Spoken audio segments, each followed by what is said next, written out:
अस्सलाम वालेकुम प्यारे बच्चों, आई होप आप सब खैरियत से होंगे। हम फिजिक्स चैप्टर 2 डिस्कस कर रहे थे जिसका नाम था human I and colourful world.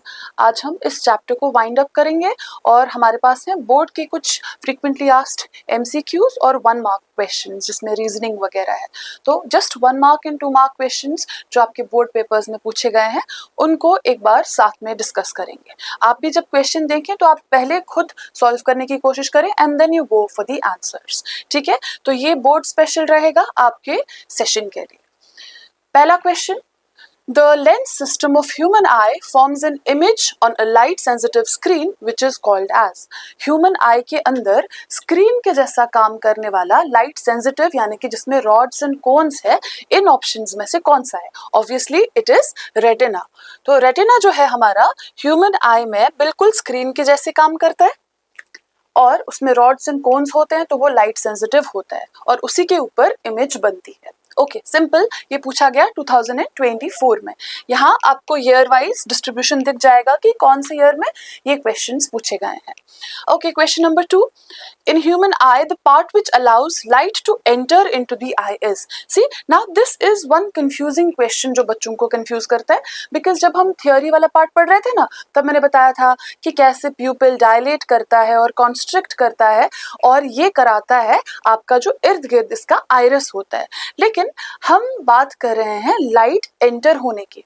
सो आंख में लाइट तभी एंटर होगी जब आंख के ऊपर कॉर्निया उस लाइट को एंटर होने देगा, एंड देन जब लाइट एंटर हो गई है देन आइरिस विल डिसाइड कि प्यूपिल को डायलेट होना है या कॉन्स्ट्रिक्ट होना है। तो these are two different things that you have to consider. Human eye में जो लाइट का पोर्टल है, आंख में जब लाइट जाती है, that is through cornea and then we have iris which is deciding whether to dilate और टू कॉन्स्ट्रिक्ट द प्यूपिल। अभी क्या पूछा गया? The human in human eye the part which allows light to enter into the eye, it is the part जिससे light human eye को enter करती है। So obviously it is cornea. ठीक है बेटा, आगे बढ़ते हैं।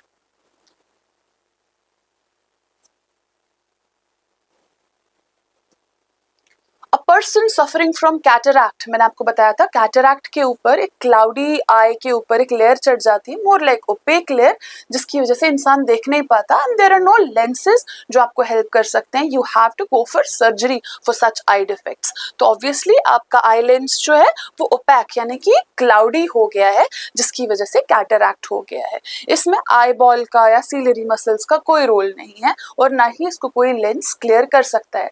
इट्स एन आर्टिफिशियल लेयर, एक extra layer which is cloudy which is opaque, जिससे क्लियरली दिख नहीं रहा है, जिसकी वजह से कैटरैक्ट हो रहा है। ओके बच्चा, आगे बढ़ते हैं।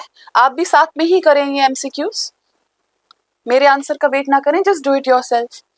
Observe the following diagram and answer the questions following it.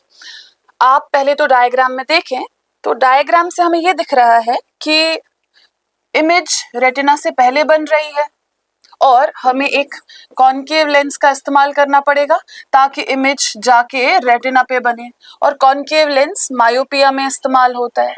ये तो हमें इस डायग्राम से दिख रहा है।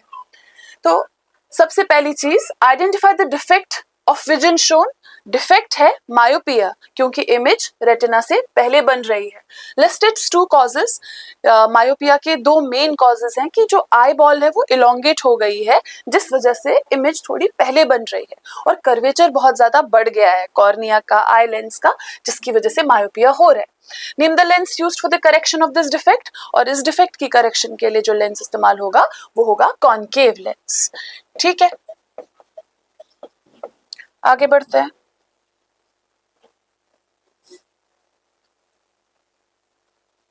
Observe the following diagram showing an image formation in an eye। अब यहाँ आप देख पा रहे हो इस डायग्राम में बिल्कुल मायोपिया का ऑपोजिट, यहाँ पे जो आपकी इमेज है वो रेटिना के बाद बन रही है, रेटिना के बाहर बन रही है ना बेटा? This is your image which is outside the retina, और जो आप लेंस इस्तेमाल करोगे वो होगा कॉन्वेक्स लेंस, ताकि ये इमेज कहीं जाके आपके रेटिना पे बन सके। ठीक है, ताकि आपकी इमेज यहाँ रेटिना पे बन सके। Identify the defect of the vision, हम जानते हैं क्योंकि हमने कॉन्वेक्स लेंस का इस्तेमाल किया है, ये हाइपरमेट्रोपिया है। एंड लिस्ट इट्स कॉजेज, इसके कॉजेज हैं shortening of the eyeball, eyeball जिसको कि यहाँ होना चाहिए था वो यहाँ आ चुकी है, यानी कि आईबॉल शॉर्ट हो चुकी है, जिसकी वजह से जो इमेज है वो पीछे रह गई है। और जो आपका लेंस है उसका फोकल लेंथ बढ़ गया, कर्वेचर कम हो गया है, जिसकी वजह से ये डिफेक्ट हो रहा है। Suggest a suitable corrective lens, और इसके लिए जो हम करेक्टिव लेंस का इस्तेमाल करेंगे वो होगा कन्वेक्स लेंस। ये हम थ्योरी में बिल्कुल डिटेल में एक्सप्लेन कर चुके हैं। ओके, आगे बढ़ते हैं।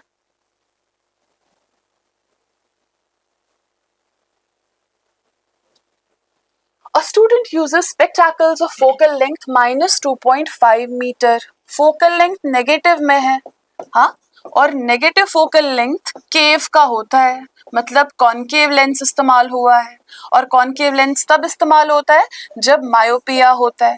तो सिर्फ एक नेगेटिव साइन से इतनी सारी इंफॉर्मेशन हमें मिल गई। फोकल लेंथ नेगेटिव है तो पावर भी नेगेटिव होगा, नेगेटिव मतलब केव, केव यानी कि कॉनकेव लेंस यानी myopia. Okay, name the defect of vision he suffering from, we know he suffering from myopia क्योंकि हमने कॉनकेव लेंस का इस्तेमाल किया, और केव लेंस का ही जो साइन है फोकल लेंथ या पावर का वो नेगेटिव होता है। Which lens is used for the correction of this defect, obviously concave lens, क्योंकि मायोपिया है तो कॉनकेव लेंस का इस्तेमाल हुआ है। Compute the power of this lens, power निकालने के लिए 1 बाय फोकल लेंथ जो कि है -2.5, it is already in metre, अगर मीटर में नहीं होता पहले इसको मीटर में लाते, क्योंकि अनलेस एंड अनटिल ये मीटर में नहीं है आपका पावर कभी भी डायोप्टर में नहीं आएगा, जो कि SI unit of power of the lens है। तो इसको निकालने के लिए हम इसको 10/25 कर सकते हैं, 5 2 जा 5 5 जा, ये हो गया 0.4 माइनस में, तो दिस इज -0.4 डायोप्टर। जो फोकल लेंथ का साइन रहेगा वही आपके पावर का भी साइन रहेगा। Okay, a person is suffering from both myopia and hypermetropia, एक इंसान है जिसको दोनों मायोपिया भी है और हाइपरमेट्रोपिया भी है, मतलब प्रेस बायोपिया है। What kind of lens can correct this defect, तो आपको जो लेंस यूज होगा वो होगा बाइफोकल लेंस, जिसमें आप दोनों कॉनकेव और कॉन्वेक्स का इस्तेमाल करोगे। How are these lenses prepared, most of the times आप कॉनकेव को ऊपर और कॉन्वेक्स को नीचे रखते हो, क्योंकि कॉनकेव मायोपिया यानी दूर देखने के लिए इस्तेमाल होता है, तो आप लेंस के ऊपर से दूर का देख सकते हो और नीचे से जो नीचे वाला पार्ट है उसमें नजदीक का देख सकते हो। तो upper part is concave and lower part is convex, दोनों लेंसेज का इस्तेमाल हुआ है बाइफोकल लेंस। ओके, आगे बढ़ते हैं।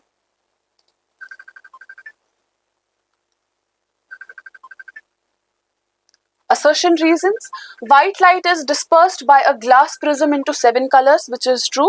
Dispersion white light का होता है, on the basis of wavelength उसके 7 अलग colors बनते हैं, which is violet, indigo, blue, green, yellow, orange and red. Acronym जो है वो है WIBGOR. Okay. The red light bends the least while the violet the most when a beam of white light passes through a glass prism. तो glass prism से पास होते हुए जो red light है उसकी bending सबसे कम होती है। थ्योरी में बिल्कुल डिटेल में इसको बताया, red light का वेव लेंथ ज़्यादा है, एटमॉस्फेयर में जो पार्टिकल्स है उनका वेव लेंथ रेड लाइट से कम होता है, तो रेड लाइट को वो स्कैटर नहीं कर पाते हैं और उसको डिविएट भी नहीं कर पाते हैं। तो जिसका वेव लेंथ ज़्यादा होता है उसकी स्पीड ज़्यादा ही रहती है और उसका डिविएशन कम रहता है, which is true. So both assertion and reason are true for this. Then we have the other question number 9, जिसमें assertion है The rainbow is a natural spectrum of sunlight in the sky, which is true. Sky में water droplet is acting as a prism और rainbow बनता है spectrum यानी कि 7 colors का combo dispersion में जो आपको दिख रहा है। Correct. Reason: Rainbow is formed in the sky when the sun is overhead and water droplets are also present in air. जो आपका sun है it should be behind you, ना कि overhead. अगर overhead होगा तो rainbow बिल्कुल ground की तरफ बनेगी, not inclined towards your eye. Because मैंने जब समझाया था total internal reflection तब मैंने critical angle की बात की थी 42 डिग्री सेल्सियस की, 42 डिग्रीज की सॉरी। तो जो ये 42 डिग्रीज का एंगल है ये बनाने के लिए रेनबो हैज टू हैव जो आपका सन है उसको आपके पीछे, यानी कि बिहाइंड द ऑब्जर्वर होना पड़ेगा, ताकि जब लाइट रिफ्लेक्ट होके आए देन वो आके टकराए आपकी आंख के ऊपर, so that you can see the rainbow visibly. So it has not to be overhead. Sun overhead होने पे रेनबो आपको नहीं दिखेगी. तो असर्शन करेक्ट है एंड रीजन जो है वो फॉल्स है. So assertion is true and reason is false, which is C for this. Okay, आगे बढ़ते हैं.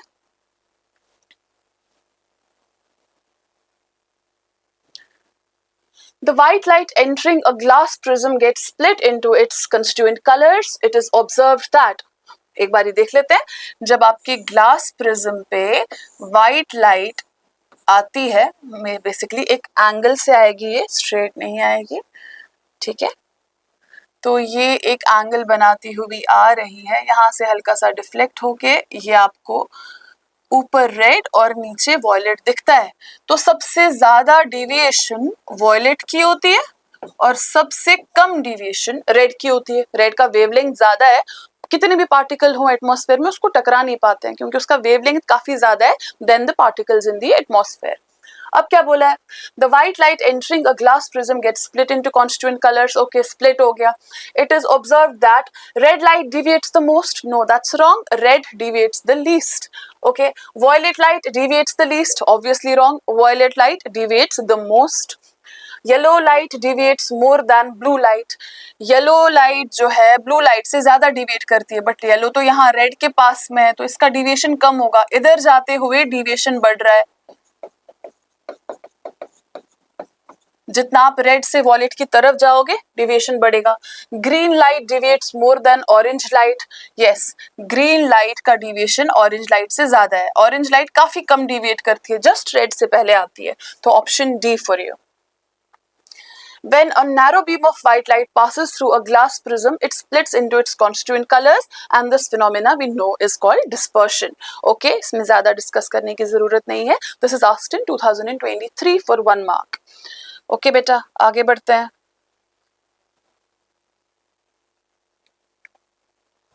In the following diagram showing dispersion of white light by a glass prism, the colors P and Q respectively are. 2023 में asked question, P and Q बताइए. सबसे कम deviation red का होता है तो Q आपका red हुआ.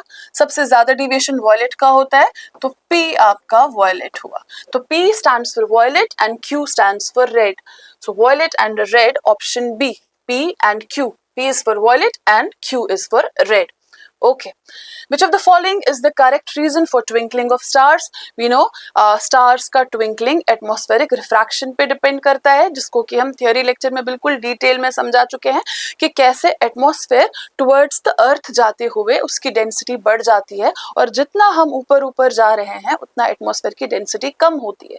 तो जब starlight हमारी तरफ आती है, it is traveling from rarer to denser medium, जिसकी वजह से वो towards normal bent होती है और हमें एक्चुअल स्टार पोजीशन नहीं दिखता, अपेरेंट स्टार पोजीशन दिखता है. और ये पोजीशन बार बार चेंज होती है क्योंकि एटमॉस्फेयर स्टैटिक नहीं है, कंटिन्यूसली चेंज हो रहा है, कंटिन्यूसली डेंसिटीज चेंज हो रही है. एज अ रिजल्ट आपको स्टार ट्विंकल करता हुआ दिखाई दे रहा है. So this is because of the atmospheric refraction and not the reflection. ठीक है बेटा, atmospheric refraction of the starlight. Okay, then we have question number 14. When a beam of white light passes through a region of very fine dust particles, the color of light that scatters the most in that region is. Now we know ये सब wavelengths का खेल है. अगर बहुत fine dust है मतलब बहुत कम wavelength है, और कम wavelength वाला particle हमेशा कम wavelength वाले particle को ही deviate करेगा. And we know हमारे पूरे spectrum में violet has the least of the wavelengths, followed by violet, Indigo, blue, green, yellow, orange, red. तो रेड की तरफ जाते हुए हमारा वेवलेंथ बढ़ रहा है, और वॉयलेट या ब्लू की तरफ जाते हुए हमारा वेवलेंथ कम हो रहा है, और कम वेवलेंथ वाला ही सबसे ज्यादा स्कैटर करेगा. So the answer is blue. ऐसे वाला अगर आप एक्रोनियम बनाए तो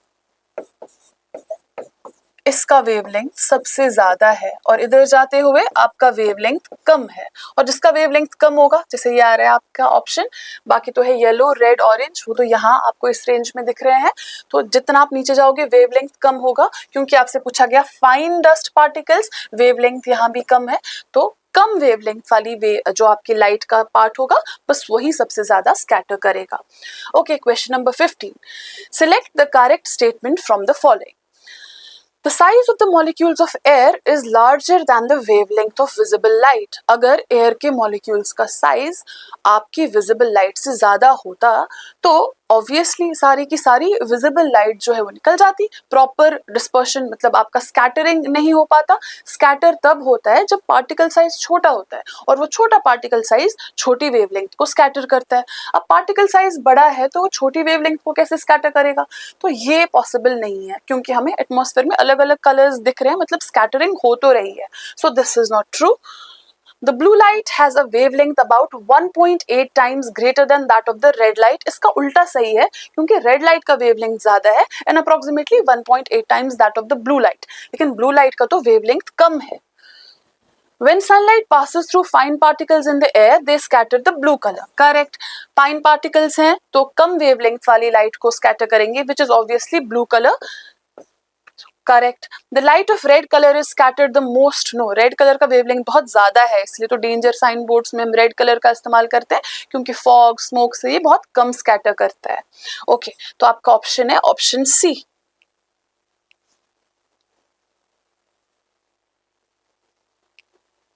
The apparent flattening of the sun's disk at sunrise and sunset is due to, हम जानते हैं जब एडवांस सनराइज और डिलेड सनसेट हम पढ़ रहे थे तब हमने बताया था कि कैसे रिफ्रैक्शन की वजह से हमें 2 मिनट पहले सनराइज दिख जाता है और 2 मिनट बाद तक सनसेट दिखता है, और हमने इसका रीजन दिया था एटमॉस्फेरिक रिफ्रैक्शन।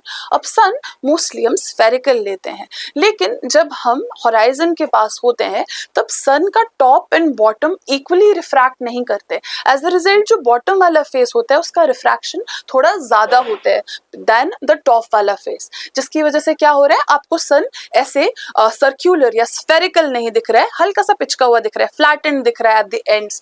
तो इसकी जगह अब ये कुछ ऐसा हो गया है, यहाँ पे फ्लैट हो गया है। This is due to refraction, क्योंकि अनइवन रिफ्रैक्शन हो रही है, दोनों एंड्स की इक्वल रिफ्रैक्शन नहीं हो रही, atmospheric refraction. So the apparent flattening of the sun's disc at sunrise and sunset is due to the atmospheric refraction of the light which is uneven, जो कि दोनों अलग अलग एंड्स के लिए डिफरेंट है। लोअर के लिए रिफ्रैक्शन का जो मैग्नीट्यूड है वो ज्यादा है और अपर के लिए रिफ्रैक्शन का मैग्नीट्यूड कम है। Consider the following statements, जिसमें हमें true and we have to see कि कौन सा correct statement है। Okay, very fine particles scatter mainly blue light, which is true. Fine particles का wavelength कम होता है, blue light का भी wavelength कम होता है, तो उसको scatter करेंगे। One is correct. Advanced sunrise and delayed sunset are due to atmospheric refraction, यही बात कर रहे थे हम, which is true. Violet light bends the least, no. हमने जब प्रिज्म में देखा था तो सबसे ऊपर रेड था और नीचे वॉलेट था, तो वॉलेट का बेंडिंग सबसे ज्यादा है और रेड का बेंडिंग कम है, तो violet light bends the least is not true while red light bends the most is also not true. तो ये सही नहीं है, आपका सही आंसर है first and second which is option C. Okay, आगे बढ़ते हैं।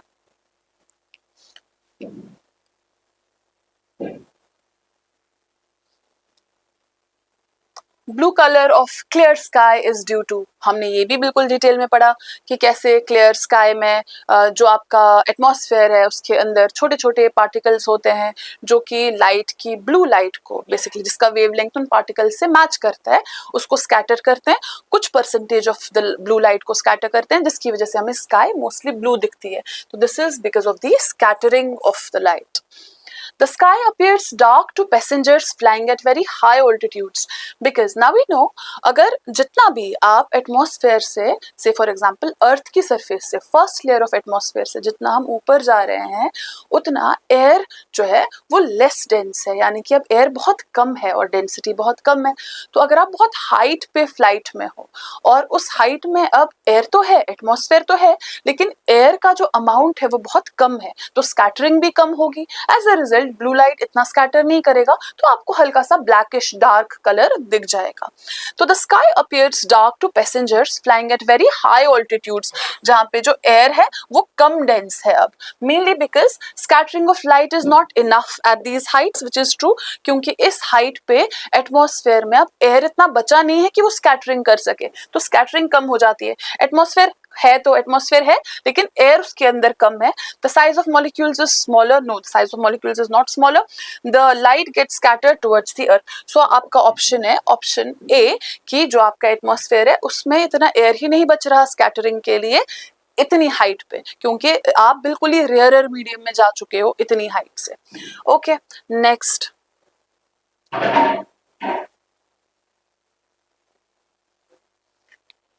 Give reasons for the following. Danger signals installed at airports and at the top of tall buildings are of red color. We know red color का wavelength सबसे ज़्यादा है, wavelength ज़्यादा है, तो एटमॉस्फेयर के फाइन पार्टिकल रेड कलर को scatter नहीं कर पाते हैं। स्मोक हो चाहे फॉग हो, उनके भी पार्टिकल्स का साइज इस रेड कलर की वेवलेंथ से नहीं मिलता, उससे भी छोटा रह जाता है, जिसकी वजह से जो रेड कलर है वो कम स्कैटर करता है। तो जब आप धुंध में देखते हैं, स्मोक में देखते हैं, या फिर ऐसे टॉल बिल्डिंग्स पे देखते हैं, एयरपोर्ट्स में देखते हैं, तो रेड कलर आपको विजिबली दिखेगा बिना किसी स्कैटरिंग के। इस वजह से रेड कलर का इस्तेमाल किया जाता है। The path of a beam of light passing through a colloidal solution is visible. Obviously, colloidal solution में particles जो हैं वो हमारे बिल्कुल हमें दिख तो नहीं रहे, जैसे मिल्क हम लें दिख तो नहीं रहे, लेकिन particles का size जो है वो आपकी light की rays को visible बना देता है। This effect जो हमने बिल्कुल theory में पढ़ा था Tyndall effect. Okay, the apparent position of an object when seen through hot air fluctuates or wavers.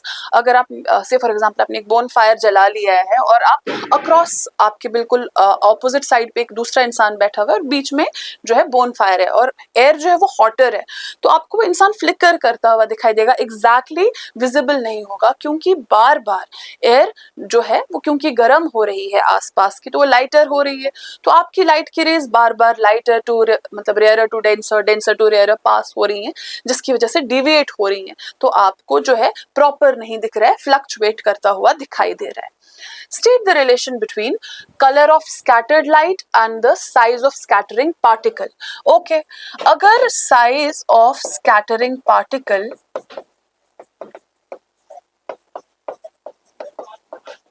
छोटा है यानी कि फाइन साइज्ड है, तो आपको वो वाली लाइट का कलर लेना है, वो वाली लाइट का कलर स्कैटर होगा जिसका वेवलेंथ कम है, ठीक है, कम है,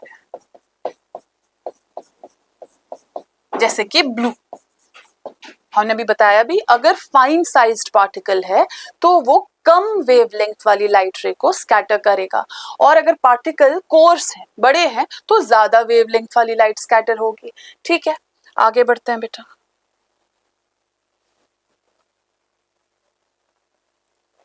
Saveira passed a beam of white light through series of equilateral prisms as shown in the figure.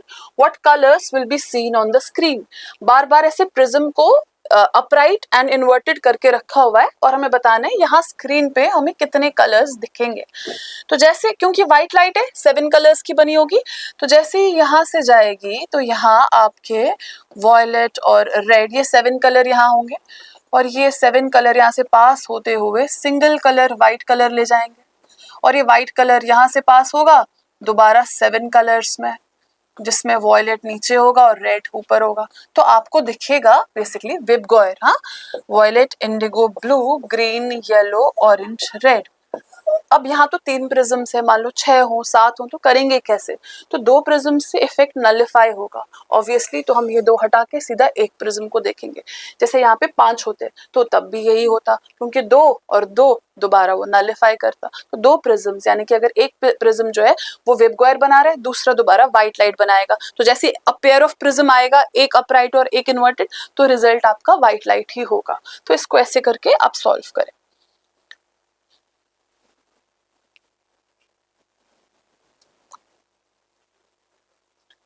When light enters the atmosphere, it strikes on extremely fine particles, which deflects the rays of light in all possible directions, and this is due to scattering of the light. अगर light earth के atmosphere में आती है, particle से टकराती है, उसके बाद वो scatter करती है. So obviously it's scattering of light. Okay, the face of the moon that is visible to us is called as the near side, and the face of the moon which is invisible to us is called as the far side. What color would the sky appear to an astronaut standing on the far side of the moon, and why? क्योंकि far side of the moon is not visible to us, तो basically moon की तरफ से, यानी कि वहाँ earth का atmosphere नहीं है, और earth का atmosphere नहीं है तो color scatter ही नहीं होंगे, और एस्ट्रोनॉट को वो ब्लैक कलर का दिखेगा. So let's figure out. Blue as the moon's atmosphere, moon के पास तो एटमॉस्फेयर ही नहीं है, तो not true. White as the moon surface reflects all the light, not true. Black as there is no atmosphere in the moon, which is true.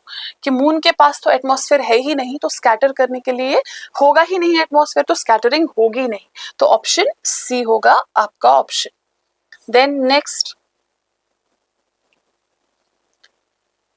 In which of the following cases will no dispersion take place when sunlight passes through it? हम जानते हैं prism से आप कोई भी particular angle पे, यानी कि एंगल ऑफ इंसिडेंस पे जब आप जाते हो तो व्हाइट लाइट 7 कलर्स में डिवाइड होती है on the basis of their wavelength.